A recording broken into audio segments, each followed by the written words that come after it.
Hello दोस्तों, मैं हूं पवन सर और आप देख रहे हैं पीके वर्ड क्लासेस। पीके वर्ड क्लासेस में आपका बहुत बहुत स्वागत है। पिछले वीडियोस में आपने देखा कि किस तरह से हम इडियोमेटिक वर्ब ब्रेक का इस्तेमाल करके बेहतरीन सेंटेंसेस बनाते थे। उनका मैंने आपको अर्थ बताया और उस अर्थ के साथ साथ मैंने आपको उसका वाक्य प्रयोग बताया। तो आज भी आपको हम नई वर्ब लेकर आए हैं जिसका नाम है ब्रिंग।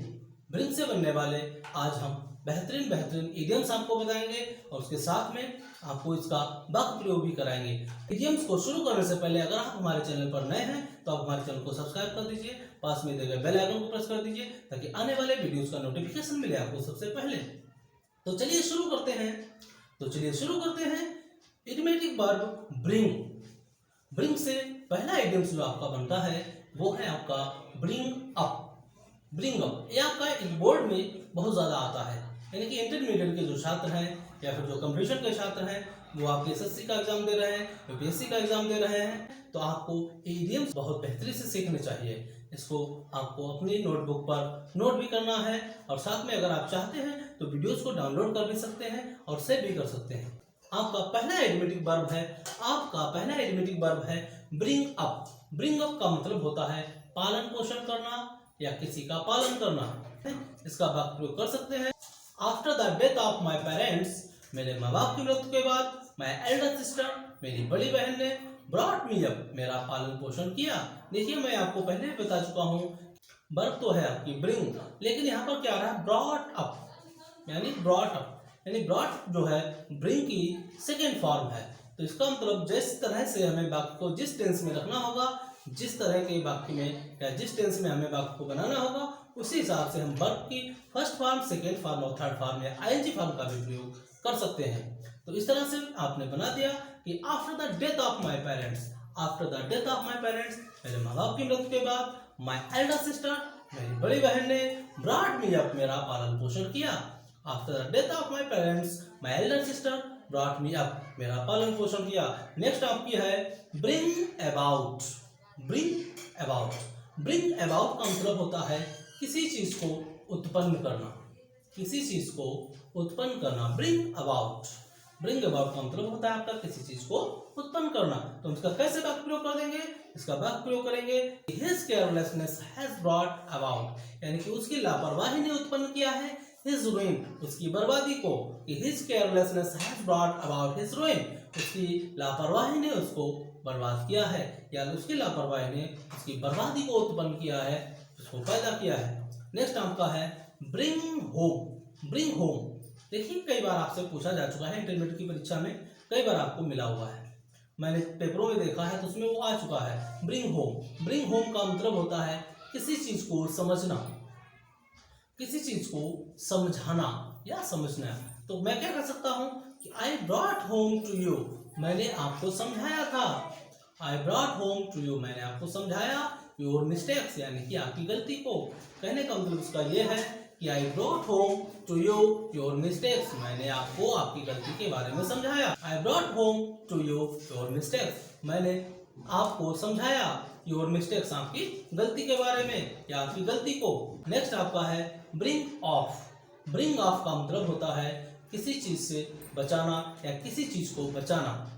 तो हम क्या कर सकते हैं, a boat is going to, एक नाव जा रही है, टू ब्रिंग ऑफ, बचाने के लिए, द पीपल, लोगों को बचाने के लिए एक नाव जा रही है। यानी तो लोग कहीं नदी में फंसे होंगे तो वहां के लिए एक नाव जा रही है, तो उसके लिए आपने क्या इस्तेमाल कर लिया, bring of. A boat is going, एक नाव जा रही है, टू ब्रिंग ऑफ मतलब उनकी सुरक्षा करने के लिए, उनको बचाने के लिए, द पीपल, लोगों को। नेक्स्ट आपका है ब्रिंग आउट का मतलब होता है किसी चीज को प्रकट करना या समझाना, यानी कि किसी के सामने प्रकट करना या किसी को समझाना। तो क्या बन जाएगा, newspapers bring out fresh news daily, यानी कि समाचार पत्र जो हैं ब्रिंग आउट यानी निकालते हैं या प्रकट करते हैं फ्रेश न्यूज, यानी कि तरोताजा न्यूज डेली, प्रतिदिन। यानी कि newspaper bring out fresh news daily, समाचार पत्र प्रतिदिन नए या हम कह सकते हैं कि फ्रेश न्यूज या तरोताजा न्यूज प्रतिदिन निकालते हैं, प्रकट करते हैं। समाचार पत्र प्रतिदिन नई खबर प्रकाशित करते हैं या नई खबर प्रकट करते हैं। तो इस तरह से आप प्रिंग से बनने वाले इडियोमेटिक वर्ब हैं, इनको आप अपनी कॉपी पर नोट अवश्य कर लें। नेक्स्ट आपका है कॉल। कॉल मीन्स होता है आपका पुकारना। तो कॉल से भी हम कई इडियोमेटिक वर्ब बना सकते हैं। उन इडियोमेटिक वर्ब का प्रयोग करके हम बेहतरीन और उम्दा सेंटेंसेस बना सकते हैं। चलिए देखते हैं कॉल। तो कॉल से बनने वाला पहला आपका इडियोमेटिक है कॉल एट। कॉल एट का मतलब होता है मिलने जाना, यानी किसी भी व्यक्ति से आप जब मिलने जाते हैं तो वहां पर आप लगा सकते हैं कॉल एट। जैसे मैं अगर इसका वाक्य प्रयोग करूं तो कैसे कह सकता हूं कि when I called at his house, जब मैं उसके घर पर मिलने गया, ही वेलकम्ड मी, उसने मेरा स्वागत किया। When I called at his house, he welcomed me, उसने मेरा स्वागत किया। या मैं यूं बना सकता हूं कि when I called at his home, when I called at his home, जब मैं उसके घर पर गया तो ही वाज नॉट देयर, वो वहां नहीं था। नेक्स्ट आपका है कॉल इन। कॉल इन का मतलब होता है किसी को बुलाना, या हम यूं कह सकते हैं कि सहायता के लिए बुलाना। ठीक है, किसी को सहायता के लिए बुलाना या खाली भी बुलाना कह सकते हैं। तो हम क्या बना देंगे इससे, please call in A doctor immediately, कृपया तुरंत ही बुलाइए, इमीडिएटली तुरंत ही बुलाइए, कॉल इन ए डॉक्टर, एक डॉक्टर को, please call in A doctor, कृपया एक डॉक्टर को बुलाइए, इमीडिएटली तुरंत ही, कृपया तुरंत ही एक डॉक्टर को बुलाइए। तो इस तरह से हम कॉल इन का प्रयोग कर सकते हैं। बहुत सारी चीजों को के लिए हम इस्तेमाल कर सकते हैं। इस तरह से बुला सकते हैं कि please call in my brother to help me, please call in my brother to help me, कृपया मेरी सहायता के लिए मेरे भाई को बुलाइए। नेक्स्ट आपका है कॉल ऑन। कॉल ऑन का मतलब होता है थोड़े समय के लिए मिलने आना। कॉल ऑन, ये सब आपके इंटरमीडिएट की परीक्षाओं में आने वाले इडियम्स हैं। ठीक है, ये सब इंटरमीडिएट की परीक्षाओं में आने वाले हैं। देखिए, कॉल एट और कॉल ऑन दोनों का अर्थ होता है मिलने आना, लेकिन कॉल एट का मतलब होता है मिलने जाना, कॉल ऑन का मतलब होता है थोड़े समय के लिए मिलने जाना या मिलने आना।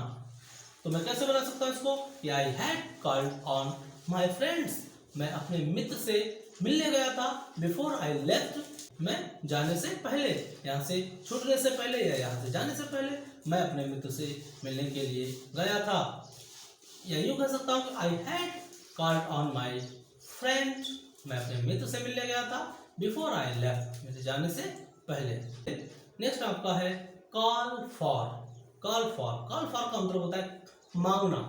कॉल फॉर का मतलब होता है आपका मांगना।